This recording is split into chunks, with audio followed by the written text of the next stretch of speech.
We're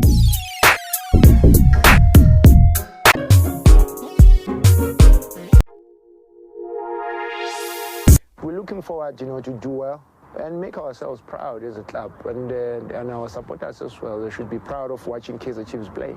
Look, it's never an easy job to do, because when you have to make everyone to think alike, you'll be having, let's say, as a coach, you have about, let's say, 30 players. You want chemistry, you want them to understand the philosophy of the club, you want them to understand the way of doing things.